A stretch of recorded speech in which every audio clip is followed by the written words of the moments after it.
क्या आपका माइंड कभी भी बंद नहीं होता? एक ही बात को बार-बार आप सोचते रहते हैं जैसे कि मैंने ये क्यों बोला, उसने ये क्यों बोला, कल क्या होगा, व्हाट इफ, काश मैंने ऐसे नहीं वैसे बोला होता? और फिर आप मेंटली थक जाते हैं लेकिन क्लैरिटी फिर भी नहीं मिलती। That is overthinking in nutshell. Welcome to return path. I am Shalini Pandey और आज मैं आपको 4 प्रैक्टिकल वेज बताऊंगी जिससे आप यूज करके इस ओवरथिंकिंग के साइकिल को ब्रेक कर सकते हैं। तो वीडियो में लास्ट तक बने रहिएगा। सबसे पहले एक इम्पॉर्टेंट बात समझते हैं, ठीक है? ओवर थिंकिंग का मतलब ये नहीं कि आप कोई प्रॉब्लम सॉल्व कर रहे हैं, right?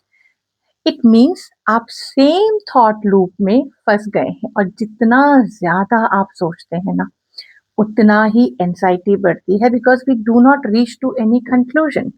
So here are the 4 practical ways that actually work to manage overthinking. First is name the thought. Yes, आप सबने सुना होगा, थॉट को लेबल करना सीखिए.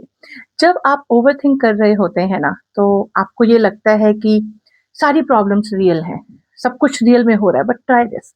नेक्स्ट टाइम आपका जब भी माइंड रेस करे ना, तो थोड़ा रुक कर बोलिए, okay this is overthinking.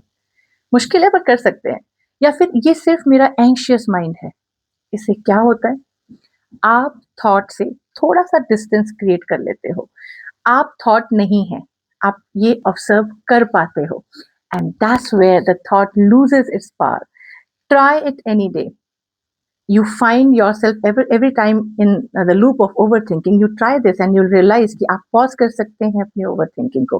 Do leave it in the comment that how you feel it. Second is set a worry time. ये थोड़ा unusual लग सकता है, but instead of पूरा दिन worry करने का ना, आप अपने mind के साथ एक fixed time set कीजिए. For example, रोज 15 मिनट, यस, दिन में रोज 15 मिनट सिर्फ वरी के लिए. उस टाइम पे जो सोचना है सोचिए, कोई मना ही नहीं है. लिखिए, राइट योर थॉट्स. इससे भी आप ओवर थिंकिंग के लूप में फंसने से बच जाते हैं क्योंकि writing gives us clarity and then you can analyse कि जो भी क्रिटिकल इश्यूज हैं या चैलेंजेस आप फेस करें. लेकिन इस 15 मिनट वरी विंडो के बाहर जब भी कोई थॉट आए, बी अवेयर एंड बोलिए अपने माइंड को, मैं इसे अपने वरी टाइम पे हैंडल करूंगा या हैंडल करूंगी.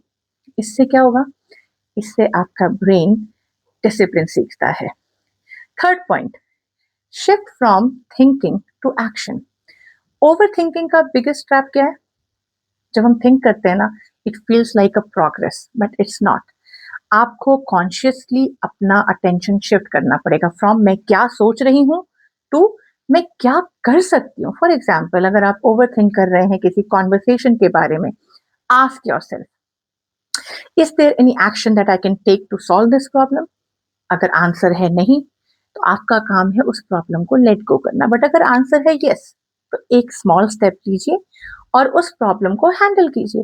ये बहुत सिंपल लग सकता है बट यस, करना थोड़ा मुश्किल है, स्पेशली जब हम ओवर थिंकिंग के हैबिचुअल हो जाते हैं. And next, the fourth point is regulate your body. सिर्फ माइंड नहीं, बॉडी भी. यस, ये सबसे इंपॉर्टेंट पॉइंट है बिकॉज ओवर थिंकिंग सिर्फ मेंटल नहीं होती, ये बॉडी का भी रिस्पॉन्स होता है. जब भी आपका नर्वस सिस्टम एंशियस होता है ना, तो माइंड ऑटोमेटिकली ओवरथिंक करने लगता है, राइट? इसलिए कुछ चीजें प्रैक्टिस करना बहुत जरूरी है, जैसे deep breathing, slow inhalation, exhalation, box breathing, bhramari pranayama. Any kind of breathing that helps in calming your nervous system instantly will be very effective.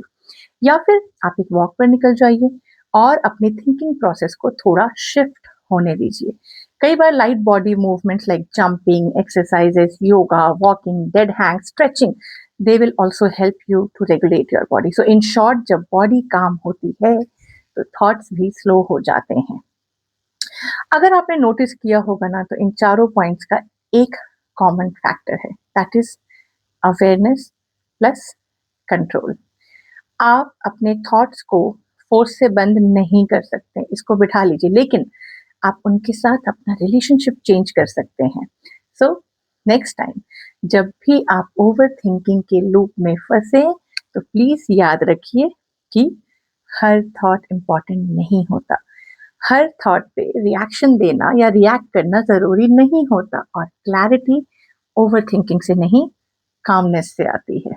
अगर आपको ये वीडियो हेल्पफुल लगा तो इसे लाइक कीजिए और शेयर कीजिए, किसी ऐसे इंसान के साथ शेयर कीजिए जो ओवरथिंकिंग से स्ट्रगल कर रहे हैं।